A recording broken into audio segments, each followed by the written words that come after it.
¿Cómo controlar la ansiedad antes de que le controle a usted? Por Albert Ellis. ¿Realmente somos conscientes de que, en muchos sentidos, la ansiedad es una bendición? Protege de los peligros, preserva la vida y hace que nos demos cuenta de las cosas negativas que es posible cambiar. Pero es indispensable que se trate de una ansiedad sana, es decir, asociada a una actitud de inquietud, precaución y vigilancia. La ansiedad malsana, en cambio, es muy distinta. Conduce a un pánico paralizador, a preocupaciones obsesivas y a fobias que nos impiden realizar ciertas cosas por considerarlas peligrosas, cuando en realidad no lo son. La ansiedad malsana inhibe nuestra capacidad para disfrutar de las actividades cotidianas y de las relaciones, haciendo que las veamos como demasiado arriesgadas. Afortunadamente, siguiendo las reglas de la terapia racional emotivo-conductual, TREC, que se expone en este libro, usted podrá controlar la ansiedad antes de que ésta le controle a usted, puesto que son sus expectativas poco realistas las que le provocan una ansiedad innecesaria. Capítulo 1. ¿Por qué estoy convencido de que puede controlar la ansiedad antes de que le controle a usted? Hasta los 19 años, yo era un individuo extremadamente ansioso. De hecho, pienso que seguramente nací con una tendencia a ponerme nervioso. Mi madre, que en términos generales era una persona feliz, también tenía una clara tendencia a ponerse ansiosa por pequeñas cosas, como por ejemplo, el dinero. Durante mi infancia y juventud, en casa nunca faltó realmente el dinero. Incluso hubo un tiempo en que mi padre, que era representante y un gran vendedor, tenía, literalmente, $1.000.000, lo cual era muchísimo dinero allá por los años 20. Pero mi madre siempre andaba preocupada por los gastos. Si en alguna ocasión él dejaba una propina de $50, por ejemplo, ella la cambiaba disimuladamente por una suma más modesta. Tenía su propia cartilla de ahorros y acumulaba miles de dólares en ella, pero siempre le preocupaba no tener suficiente. Años después, cuando mi padre no solo había conseguido superar una crisis en la que perdió su primer millón en la bolsa, sino que además estaba a punto de conseguir el segundo y la familia estaba realmente bien a nivel financiero, mi madre seguía preocupada por el dinero, y por bastantes más cosas de relativa poca importancia, y continuaba ahorrando y ahorrando. No es que su actitud fuera del todo errónea ya que, en 1929, mi padre perdió su segundo $1.000.000 y no podía pagar la pensión que tenía que pasarle regularmente a mi madre. Sin embargo, nos las arreglamos bien durante toda la época de depresión financiera porque mi hermano, mi hermana y yo empezamos a trabajar y a aportar dinero en casa. Aún así, mi madre seguía preocupándose incesantemente, hasta que murió, con ahorros en la cartilla, a la edad de 93 años. Cualquiera podría decir que probablemente aprendí de ella a preocuparme, pero eso no sería del todo correcto puesto que mi hermano, que tenía 19 meses menos que yo, también creció en el mismo ambiente y se podría decir que era una persona casi patológicamente despreocupada. Se arriesgaba y hacía todo tipo de cosas peligrosas, sin parecer nunca preocupado por los resultados. Si las cosas le salían bien, estupendo, y si no, no se desanimaba. Seguía adelante con la siguiente aventura, ya fuera de tipo social o de negocios. De hecho, se hacía mucho bien a sí mismo, simplemente al no ponerse casi nunca nervioso por nada. No como yo. Siempre con miedo por cualquier tontería. Desde luego fui un niño y un adolescente tímido, sumiso e inseguro, que no asumía casi nunca riesgos, y si lo hacía, se preocupaba enormemente por ellos. Tenía, sobre todo, mucho miedo, verdadera fobia, a hablar en público. Era inteligente y tenía talento y a menudo se me pedía que dijera unas palabras, ya fuera en broma con los compañeros o delante de la clase, cuando la profesora me hacía alguna pregunta confiando en que yo sabría la respuesta. Yo, por supuesto, me retraía la mayoría de las veces y evitaba sobre todo las presentaciones en público. Voy a poner un ejemplo muy típico para que se me entienda. Yo era muy diestro en deletrear palabras, a menudo el mejor de la clase, pero evitaba participar en los concursos de deletreo por miedo a cometer un error, lo cual casi nunca ocurría, y a quedar como un idiota, delante de todo el mundo. Cuando me obligaba algún profesor, casi siempre superaba a mis compañeros y ganaba el concurso, pero, mientras estaba en ello, lo pasaba fatal porque me ponía extraordinariamente ansioso.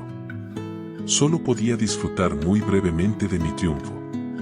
Otro ejemplo, de vez en cuando, teníamos que memorizar un poema corto y recitarlo delante de toda la clase al día siguiente. Yo me ponía tan nervioso que, aunque era muy diestro memorizando, farfullaba y tartamudeaba al recitarlo en público porque ese hecho era algo aterrador para mí. Así que, muy a menudo, la mañana del día en que me tocaba recitar el poema, me inventaba un dolor de cabeza repentino y ponía el termómetro cerca del radiador para hacer ver que tenía fiebre, con lo cual ese día mi madre me dejaba quedar en casa. ¿Qué? Yo, recitar mal y dejar ver al profe y a todos los otros niños lo nervioso que estaba. Eso jamás. Una vez, cuando tenía unos 11 años, gané una medalla en la catequesis dominical y tuve que subir a la tarima de la asamblea para recibirla y dar las gracias brevemente al director del colegio por concedérmela. Subí, me dieron la medalla y di las gracias al director, y cuando volví a mi silla un amigo me dijo, ¿por qué lloras? Estaba tan tenso por haber tenido que estar frente al público, que mis ojos se habían humedecido hasta tal punto que parecía que estuviera llorando. También sufría mucha ansiedad en contextos sociales, al conocer niños nuevos, al hablar con adultos que tenían alguna autoridad y sobre todo al conocer a alguna chica. Me gustaban mucho las niñas desde que a los 5 años y medio me enamoré perdidamente de una vecinita encantadora. Después de que ella desapareciera de mi vida, seguí enamorándome apasionadamente, casi todos los años, de la que fuera la chica más guapa de la clase. Sí, apasionadamente, con un vínculo del todo obsesivo-compulsivo. Sin embargo, por mucho que adorara a esas chicas y por muchas horas, casi todo el día, que pasara pensando en cómo intimar con ellas, nunca intentaba siquiera acercarme a ellas o hablarles un poco. Tímido como era y con los miedos que tenía, siempre me mantenía alejado de ellas, con la boca bien cerrada, limitándome a echarles miradas de deseo a lo lejos sin ningún contacto verbal. Tenía muchísimo miedo de que si me acercaba para hacerme amigo suyo, ellas me verían todos los defectos, me rechazarían a la primera y me harían sentir terriblemente insignificante. No es que me viera desmayándome allí mismo si ellas realmente llegaran a rechazarme, pero casi. Incluso durante la adolescencia, hasta los 19, no me acerqué realmente a ninguna mujer por la que me sintiera atraído. Unos 200 días al año iba a los jardines botánicos del Bronx, un sitio encantador cerca de mi casa, y me sentaba en un banco o en la hierba a leer alguno de los muchos libros que leía y a observar a las mujeres atractivas, de todas las edades, que pasaban. Flirteaba con ellas pero sin acercarme jamás ni mediar palabra. Lo más típico era que yo me sentara en un banco cerca del paseo del río y que viniera una chica o una mujer y se sentara en otro, a unos pocos metros de mí. Yo enseguida la miraba, a esa edad, ciertamente, estaba interesado en todas las mujeres, a casi cualquier hora, y, a veces, ella también me miraba a mí. Yo seguía lanzándole pequeñas miradas de evidente flirteo y, a menudo, ella hacía lo mismo conmigo. Algunas de ellas incluso parecían realmente atraídas por mí y seguramente se hubieran mostrado receptivas si me hubiera acercado y empezado a hablarles. Pero no. Yo siempre me cortaba, dándome un montón de excusas a mí mismo. Era demasiado alta o demasiado baja, muy vieja o muy jovencita, demasiado lista o demasiado tonta. Me inventaba todo tipo de racionalizaciones y, así, nunca hablaba con ninguna de ellas por muy interesadas y receptivas que parecieran estar. Eso sí, cuando mi objeto de pasión se acababa marchando o yo me tenía que ir por alguna razón, me maldecía a mí mismo por idiota, por no haberme acercado y arriesgado, por haberme decepcionado tanto a mí mismo al rajarme, y me prometía intentarlo, de verdad, la próxima vez que tuviera ocasión.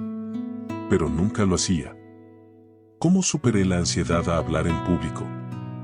Entonces, a los 19 años, decidí afrontar mis ansiedades. Lo primero que me propuse fue sacarme de encima el miedo a hablar en público. En aquel momento estaba muy metido en una organización política, un grupo liberal en el que, de hecho, yo era el líder de los jóvenes. Se trataba solo de una pequeña organización y casi todos los miembros eran amigos míos, así que no tenía demasiadas dificultades para hablar con 9 o 10 a la vez. No lo consideraba un acto de tipo público. Por otro lado, sin embargo, también me encargaba de reunirme con otras organizaciones y grupos para hablarles de nuestro partido e intentar que se afiliaran a él. Se suponía que, sobre todo como líder del grupo de jóvenes, era yo quien tenía que hacer publicidad de la organización.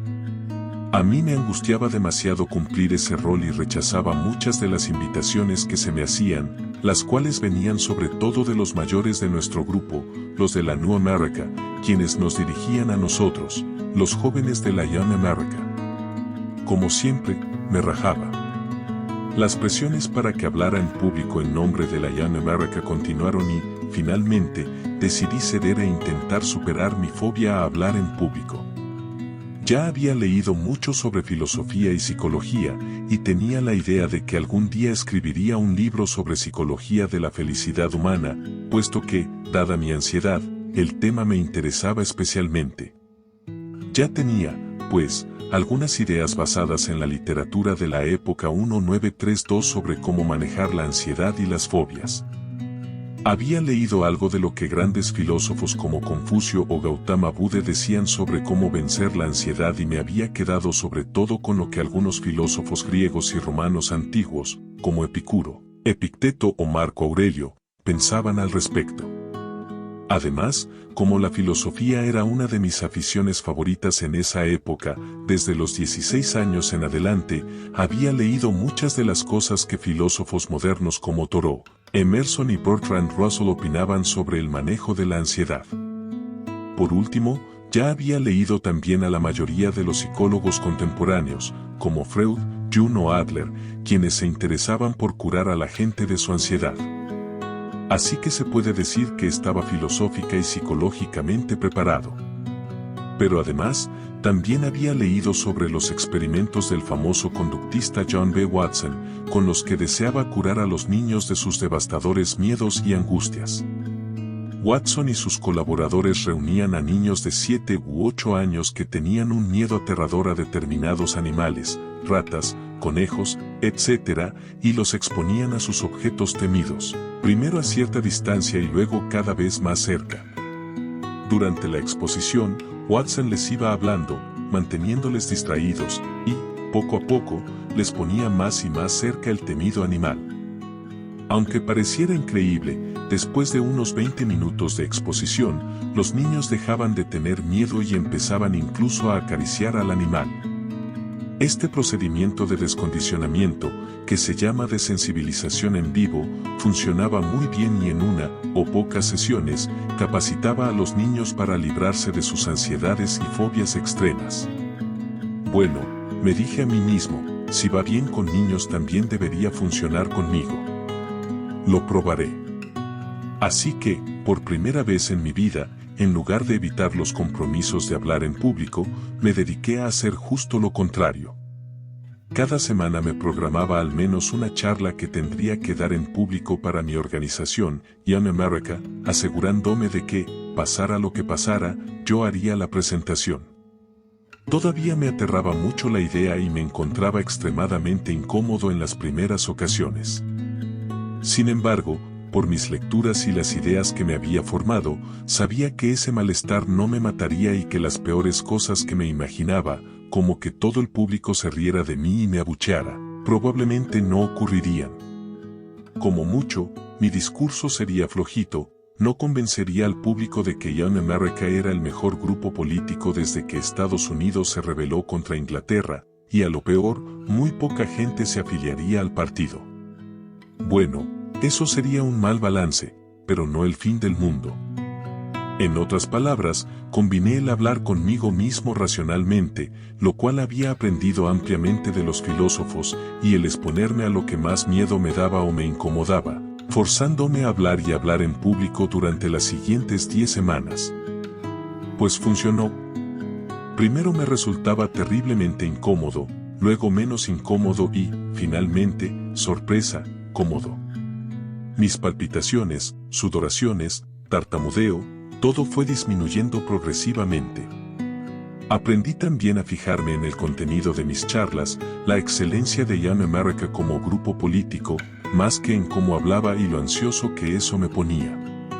Incluso descubrí, para mi sorpresa, que podía ser un orador muy fluido con las mismas pequeñas dificultades para hablar delante de mucha gente que tenía al conversar con una sola persona o ante un grupo de amigos. De hecho, nunca había sido un mal orador en términos generales, sino que, por culpa de mi ansiedad, me aterraba ser un orador público.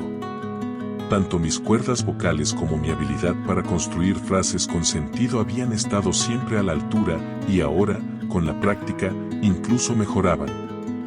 Esa experiencia de forzarme, a hablar en público por muy mal que lo pasara, hasta conseguir sentirme cómodo y empezar a disfrutarlo, me marcó profundamente.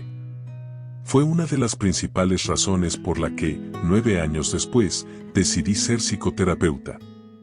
En la época en que di mis primeras charlas en público, no me interesaba nada la psicoterapia.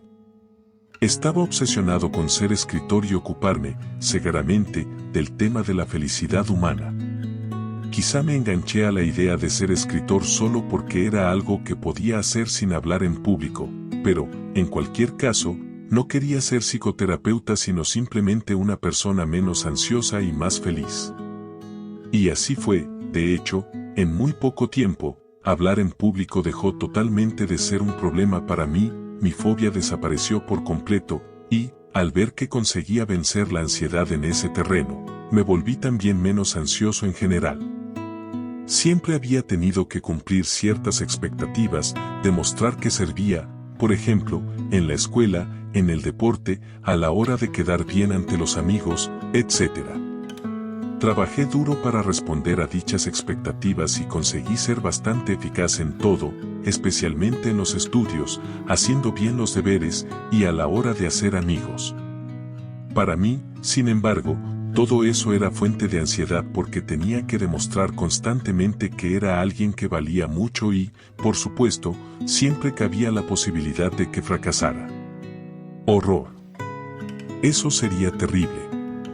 Así que, ahora que había visto que podía tolerar estar incómodo en público e incluso a veces hablar mal sin despreciarme a mí mismo por ello, dejé de estar siempre tan ansioso por tener éxito. Seguía queriendo el éxito, pero ya no lo necesitaba a toda costa. ¿Cómo superé mi ansiedad social? Sin embargo, para ponerme realmente a prueba, decidí realizar el segundo gran experimento de mi vida, tratar de deshacerme de mi ansiedad social, y especialmente de mi miedo a ser rechazado por mujeres en las que estuviera interesado. Esa ansiedad había sido una plaga toda mi vida y era mucho más importante que mi miedo a hablar en público. Recuerden que yo quería ser escritor y que con ello podría evitar tranquilamente las presentaciones en público. Sin embargo, si pretendía seguir interesado en las mujeres, de lo cual no tenía ninguna duda, mi incapacidad para acercarme y hablar con aquellas que me gustaran sería muy limitadora. Me vería obligado a conocer nuevas mujeres solamente a través de mis amigos y familiares, siendo incapaz de acercarme a ninguna por mí mismo. Vaya rollo. Teniendo bien presente el éxito obtenido en el tema de hablar en público, me propuse, pues, utilizar los mismos procedimientos y combatir mi ansiedad social. En el mes de agosto anterior a mi último año de facultad, me puse a mí mismo como deberes ir al jardín botánico del Bronx cada día. Allí, hablaría con mujeres desconocidas por muy incómodo que me sintiera haciéndolo. Me dije a mí mismo que caminaría por el parque hasta ver a una mujer que me gustara, sentada sola en un banco, y que entonces, sin pensarlo, rápidamente, me sentaría a su lado. no en su falda, pero sí a su lado, en el mismo banco en el que ella estuviera, y no en uno más allá. Entonces, una vez hecho esto, lo cual ya me daba miedo porque me aterraba pensar que ella pudiera rechazarme e irse corriendo, haría lo que para mí era tan peligroso y siempre había evitado, me daría un minuto, un miserable minuto nada más, para hablar con ella. Sí, si me moría, pues me habría muerto. Hablaría con ella en el primer minuto, por muy incómodo que me sintiera y por muy sorprendida que pareciera ella. Esos eran los geniales deberes que me había puesto a mí mismo. ¿Por qué eran geniales?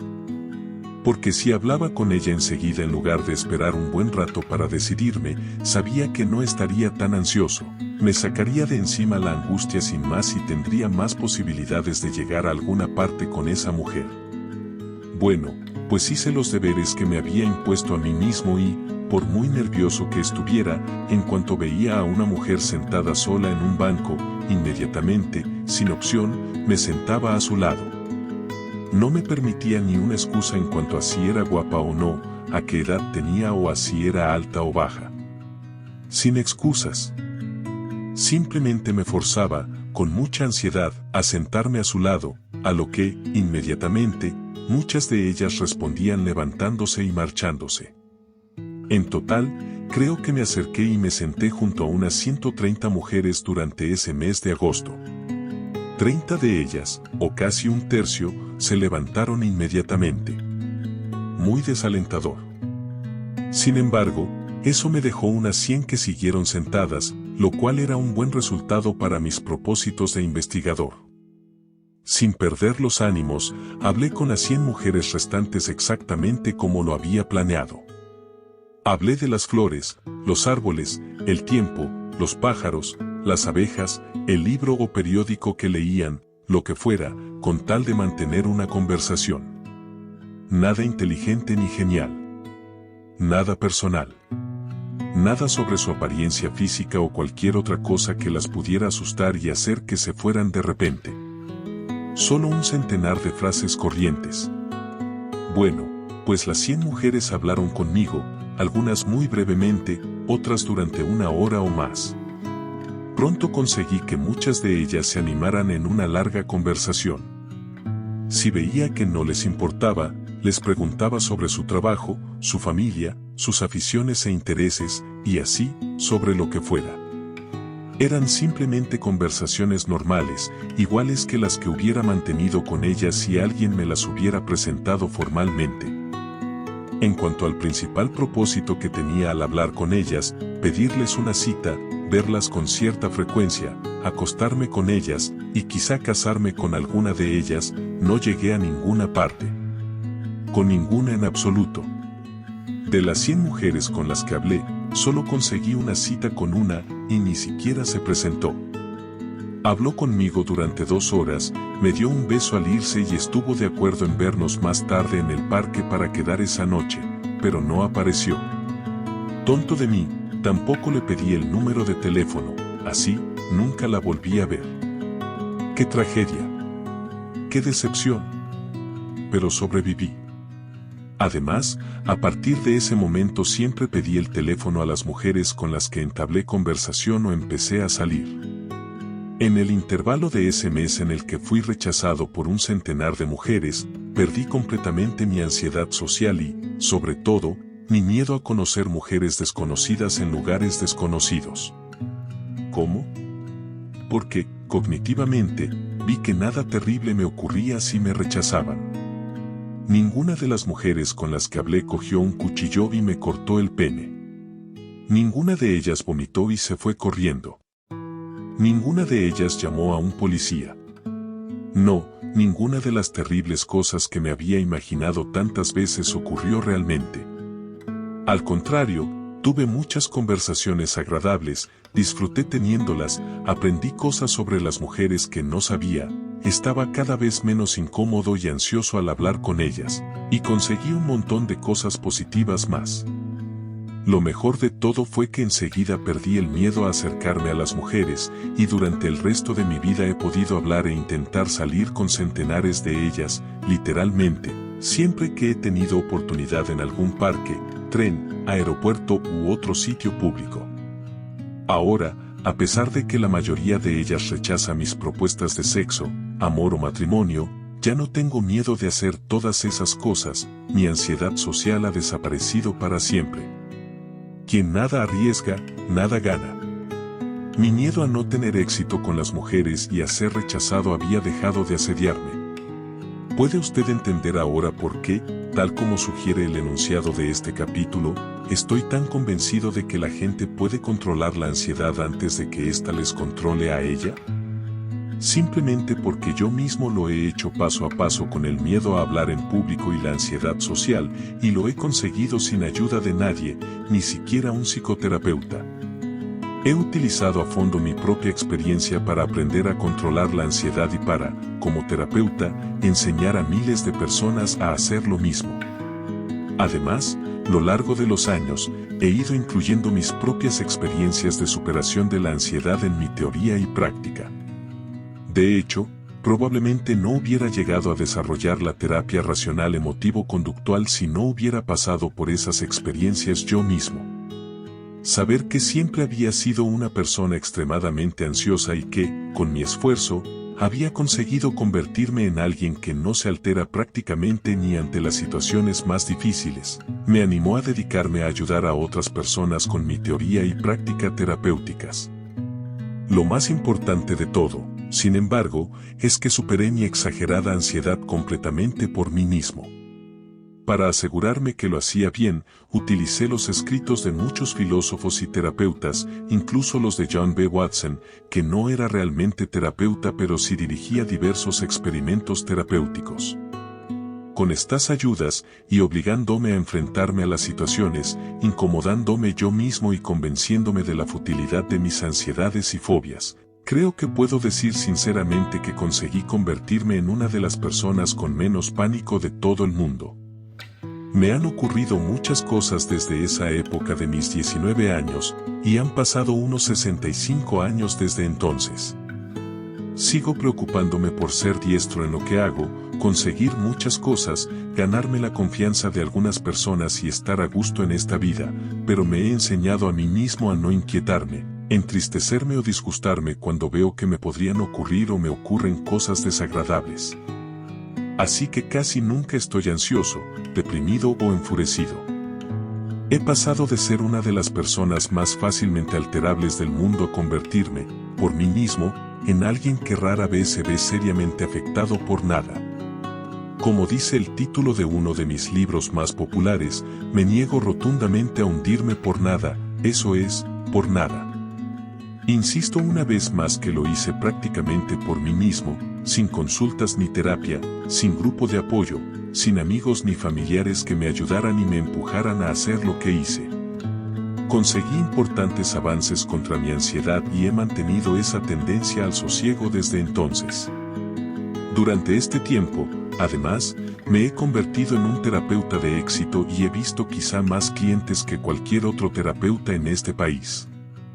He dado origen a una de las formas de psicoterapia más populares y más impartidas en todo el mundo, que ha demostrado ser inusualmente eficaz en diversos estudios experimentales. En muchos sentidos, es una forma de hacer terapia que pone el acento en aquello que funciona eficazmente en otros métodos terapéuticos, esto es, cambiar las ideas que autobloquean a las personas e inducir a estas a que realicen aquello que siempre tienen miedo de hacer. Lo mejor de todo es, quizá, que la terapia racional emotivo-conductual, TREC, que creé en 1955, y la terapia cognitivo-conductual, TCC, una forma similar de terapia que siguió a la TREC en los años 60, son probablemente las formas más eficientes de terapia de autoayuda que se han diseñado. Centenares de libros han utilizado la TREC, o un método muy parecido, para enseñar a los lectores y oyentes cómo ayudarse a sí mismos a superar graves problemas de ansiedad, depresión, infravaloración o autocompasión. Esto es así porque este tipo de terapia de autoayuda se expresa en términos sencillos, de manera que casi cualquier persona puede entenderla. Está al alcance de todo ser humano dispuesto a trabajar duro para aplicársela a sus propios problemas. Funciona. Gracias a mi propia experiencia y a la de decenas de miles de personas que han utilizado los principales elementos de la TREC y la TCC, estoy convencido de que usted, lector /diagonal de este libro, puede controlar la ansiedad antes de que ésta le controle a usted. No hay garantías, por supuesto, de que seguir la TREC o la TCC le libre de la ansiedad, pero hay muchas probabilidades de que lo haga si usted se esfuerza realmente. Lo hice yo mismo, sin demasiada ayuda y sin los más de 50 años de investigación y práctica que ahora se añaden a este método y que lo hacen más efectivo que nunca. Si presta atención detenidamente a las páginas que siguen, podrá usted entrenarse a sí mismo y conseguirlo como yo. ¿Tiende a estar ansioso en muchas ocasiones y por diversas cuestiones? Sí, prácticamente todo el mundo lo está. ¿Puede actuar y pensar de forma distinta de cara a minimizar la ansiedad? Sí, prácticamente todo el mundo puede. ¿Usará usted la forma de pensar y actuar que yo he utilizado para minimizar cualquier tipo de ansiedad que le preocupe en estos momentos? Pruebe la TREC y la TCC y lo verá claro. Capítulo 2. ¿Qué es la ansiedad y cómo le controla a menudo? Lo crea o no, la ansiedad es algo bueno que le permite a usted mantenerse vivo y que ayuda a preservar a la especie humana.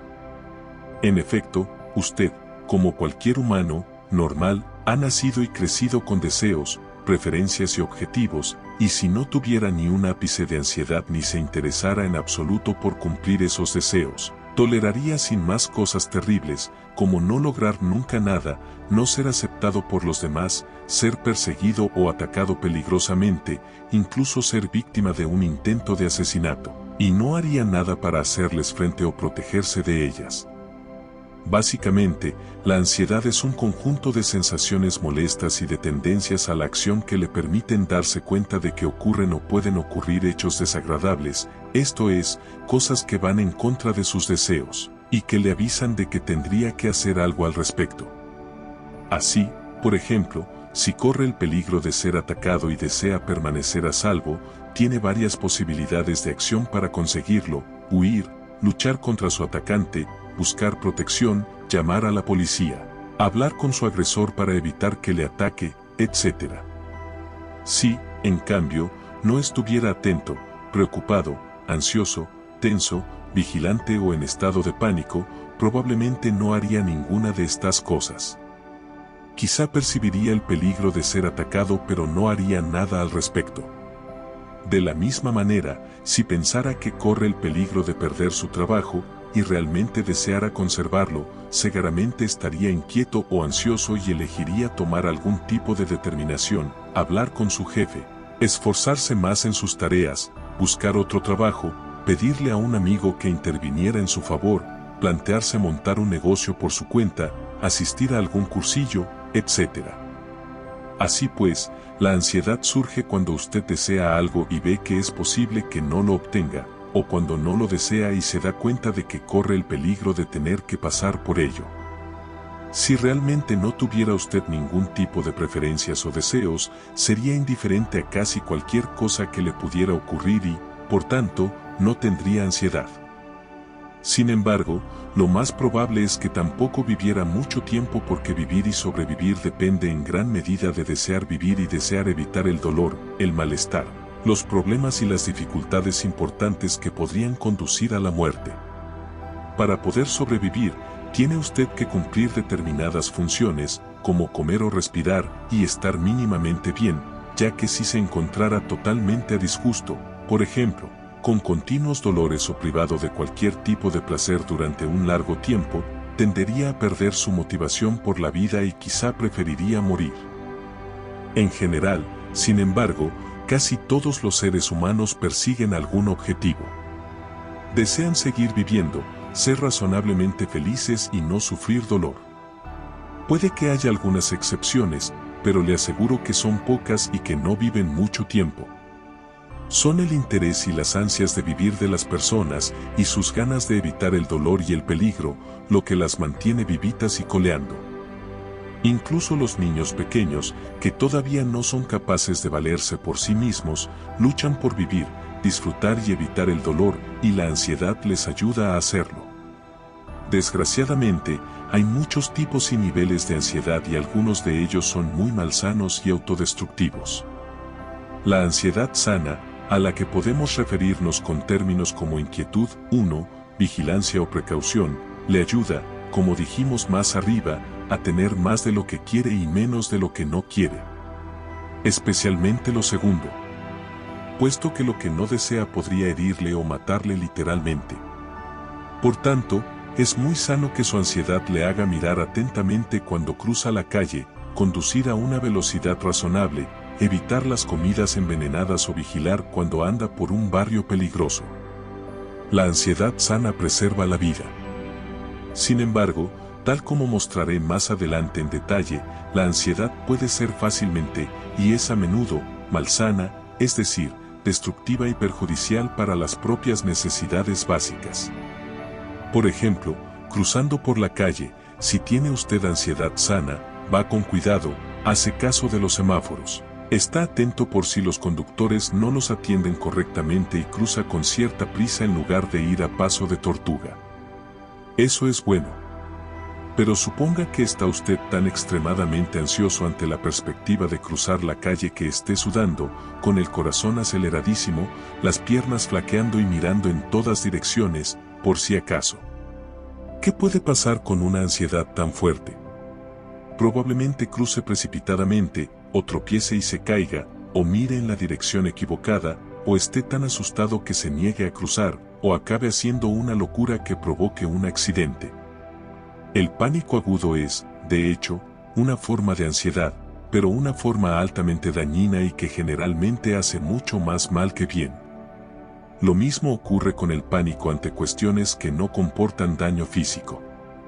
Si cree usted, por ejemplo, que puede que le echen del trabajo y la idea le aterra tanto que tiene pánico, muy probablemente, y dado el estado en que se encuentra, haga cosas como hablar con su jefe a la desesperada, dejarle ver abiertamente el estado en que se encuentra, dejar el trabajo precipitadamente antes de comprobar si realmente corría peligro de perderlo, acobardarse demasiado como para buscar un nuevo trabajo, encontrar otro trabajo pero ponerse también muy ansioso a la primera, y otras muchas tonterías que le impedirían conservar su trabajo o encontrar uno nuevo. La inquietud puede ayudarle a conservar su puesto o a conseguir otro en otra empresa, pero el pánico pondrá muy probablemente en peligro su actual trabajo y los siguientes. Eso ya no es tan bueno. Ansiedad sana y malsana. La moraleja de lo que he dicho hasta ahora, y la idea principal de este libro, es que la ansiedad sana o la inquietud por las cosas preservan la vida y conducen a buenos resultados. La ansiedad malsana, en cambio, puede acabar fácilmente con uno. La ansiedad sana, o precaución, de hecho, le da a usted el control de sus propias emociones y le ayuda a manejar situaciones difíciles o peligrosas de forma eficiente. La ansiedad malsana, o pánico, suele hacer lo contrario, le hace perder el control y, consecuentemente, afrontar mal, o incluso desastrosamente, los riesgos y problemas con los que se encuentra. La ansiedad sana implica precaución y vigilancia, y preserva de daños potenciales. La malsana toma forma de pánico, terror, horror, fobias, temblores, estados de shock, entumecimiento y todo tipo de reacciones físicas y psicosomáticas que le alertan, de alguna manera, contra posibles peligros, pero que muy a menudo no hacen más que interferir en el buen manejo de esas situaciones. A lo largo de este libro iré insistiendo en la diferencia entre ansiedad sana y malsana, así como en las diferencias entre otros sentimientos y emociones sanos y malsanos. La teoría y práctica psicoterapéutica que aquí describimos es la terapia racional emotivo-conductual, TREC.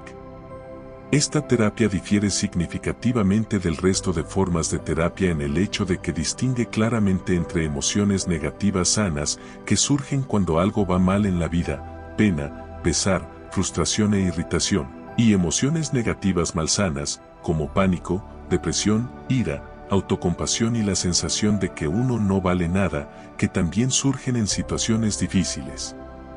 Veremos esto un poco más adelante. Volvamos ahora a los sentimientos de ansiedad que puede usted experimentar. La ansiedad sana, o inquietud por las cosas, suele estar basada en miedos realistas o racionales.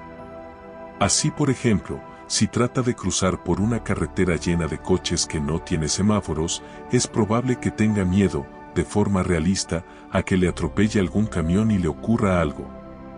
¿Por qué? Porque hay muchas posibilidades de que eso pase realmente.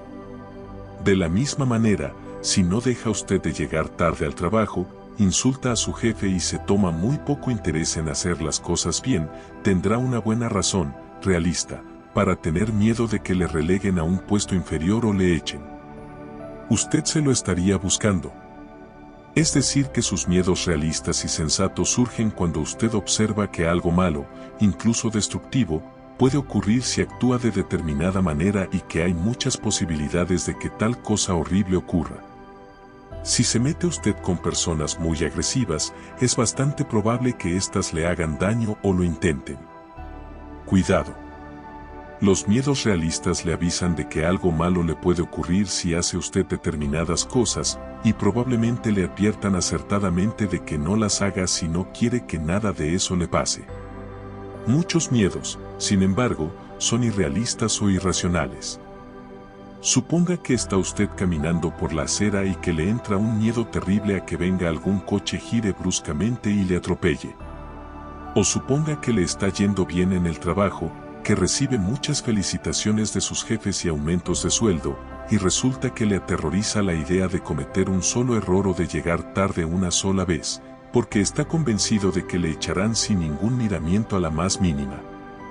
O suponga que le da miedo ir en ascensor porque cree que hay muchas probabilidades de que le falte el aire y se ahogue, o de que el ascensor se caiga y usted se mate, o de que quede atrapado entre dos pisos y no pueda salir hasta al cabo de muchas horas o incluso días.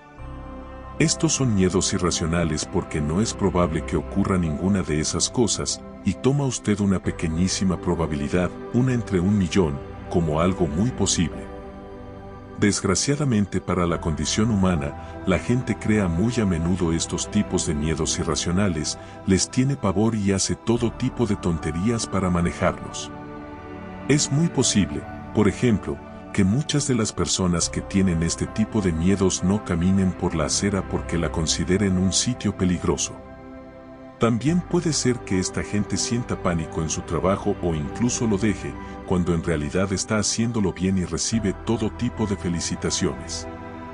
O puede ser que estas personas eviten los ascensores tanto en casa como en el trabajo y se pasen el día subiendo y bajando 50 escalones con tal de no meterse en ninguno. Es decir que, muy a menudo, los miedos irrealistas y malsanos llevan a fuertes estados de ansiedad cuando, realmente, no hay peligro alguno o es de muy poca magnitud. Casi todo el mundo tiene alguno de estos miedos y limita tontamente su vida en algunos aspectos por eso. Así, algunas personas tienen miedo a subir en ascensor, escaleras mecánicas o trenes, cuando hay muy pocas posibilidades de que ocurra algo peligroso si lo hacen. Otras le tienen miedo al juicio negativo de los demás aun cuando estos no tienen ningún poder sobre ellos.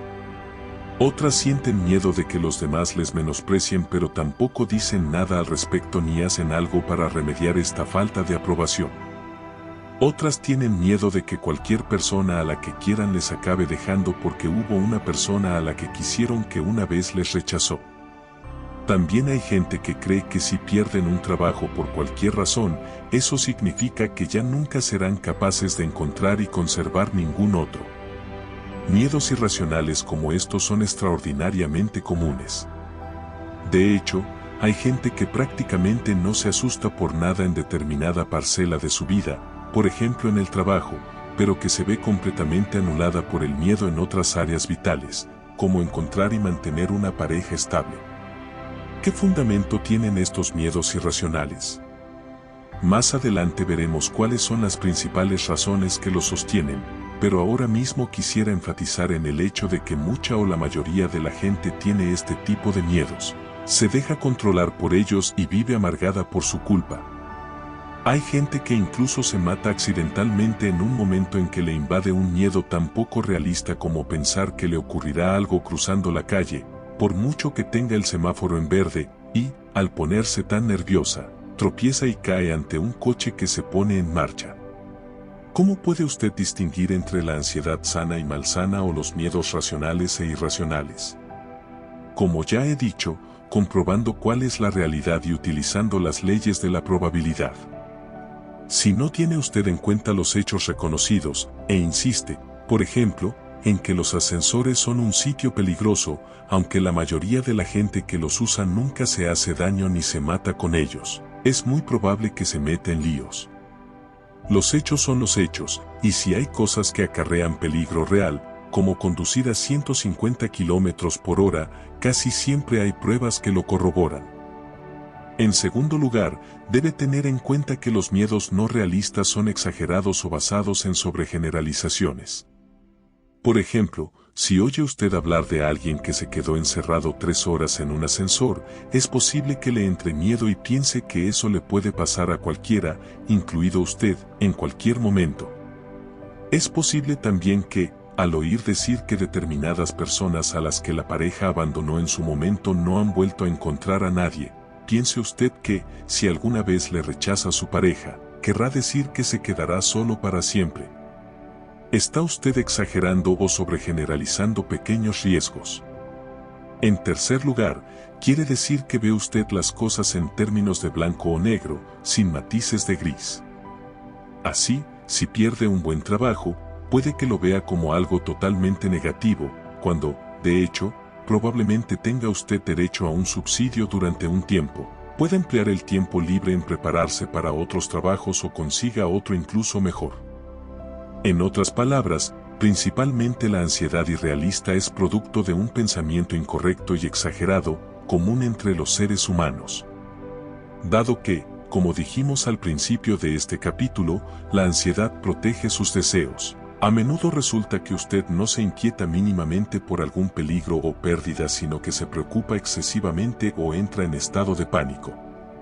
Para más complicación, su pánico interfiere entonces en sus acciones, le impide cruzar la calle tranquilamente o ser más eficiente en su trabajo, y provoca, ahora sí, el desastre que usted preveía.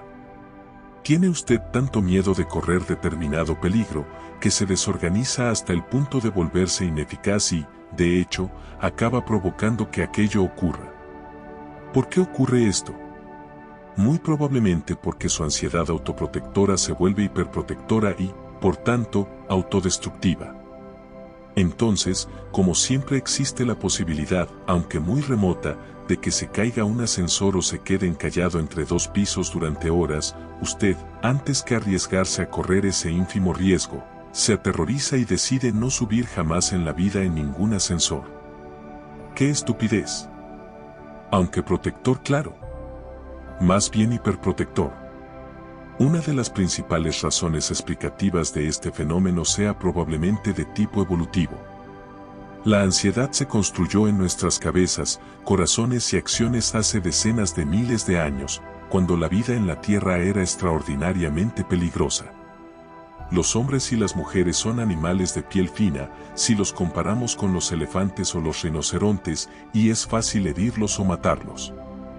Así que, en los viejos tiempos había que ser muy ansioso para poder sobrevivir. En consecuencia, la naturaleza no solo nos proporcionó precaución e inquietud, sino también ansiedad extrema, lo cual, cientos de años atrás, nos debió de proteger bastante de animales y hombres más feroces y fuertes. En nuestro mundo de hoy ya no se hace necesario ese grado de ansiedad, sin embargo, es posible que siga instaurado en nuestro organismo. Por eso, no solo reaccionamos con precaución e inquietud ante peligros realistas, sino que también llegamos a experimentar pánico y extrema ansiedad ante peligros insignificantes o imaginarios. Si como sea, casi todo el mundo es propenso a la ansiedad y al miedo tanto realistas como irracionales. Es frecuente que reaccionemos con precaución e inquietud ante un riesgo o peligro, pero también es bastante fácil que nos preocupemos en exceso o entremos en estado de pánico por alguna tontería. La TREC le enseñará a conservar el primer tipo de reacciones, sanas, y a minimizar el segundo grupo, mucho menos sanas, con lo que podrá controlar la ansiedad en lugar de dejar que ésta le controle a usted, como, por desgracia, ocurre a menudo. Con el fin de ayudarle a saber si experimenta usted sentimientos de ansiedad o no, he incluido adelante algunos de los síntomas típicos de la ansiedad. Puede que sienta usted uno o más de ellos cuando está ansioso, y también es posible que tenga alguno cuando está inquieto, aunque suele ser en menor medida. Algunos síntomas típicos de la ansiedad. Síntomas respiratorios y pectorales. Falta de respiración. Respiración acelerada. Respiración superficial. Jadeo. Presión en el pecho. Nudo en la garganta. Sensaciones de ahogo. Tartamudeo. Reacciones cutáneas. Sudor. Picores. Escalofríos. Sonrojos. Síntomas intestinales. Pérdida del apetito. Náuseas. Molestia y dolor intestinal. Vómitos. Reacciones de la presión. Pulso acelerado. Palpitaciones. Desfallecimiento o desmayos, aumentos de la presión sanguínea, descensos de la presión sanguínea. Síntomas musculares. Temblores. Parpadeo involuntario. Tics nerviosos. Sobresaltos. Dar vueltas de un lado a otro. Flaqueo en las piernas. Rigidez. Insomnio. La siguiente parte muestra algunas de las situaciones ante las que es posible que usted experimente ansiedad.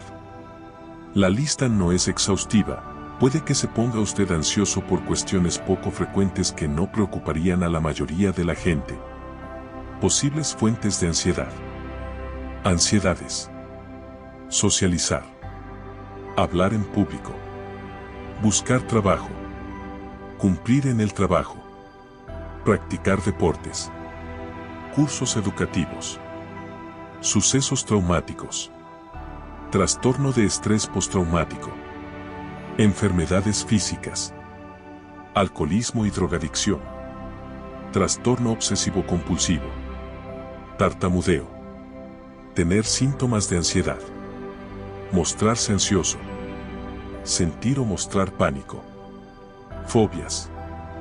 Reuniones sociales. Espacios abiertos. Espacios cerrados. Alturas. Trenes. Automóviles. Ascensores. Animales. Puentes. Túneles. Esté atento a los signos que experimenta cuando está ansioso, sobre todo en épocas en que lo esté frecuente e intensamente. Anote entonces las cosas o situaciones que normalmente le provocan esa sensación. No empiece, sin embargo, a ponerse ansioso ante la posibilidad de tener ansiedad, hasta el punto de que su ansiedad de estar ansioso acabe invadiéndolo por completo. No se trata de que usted interprete que está ansioso por esto o aquello, cuando en realidad probablemente lo que tenga usted es una reacción sana y normal de inquietud por las cosas.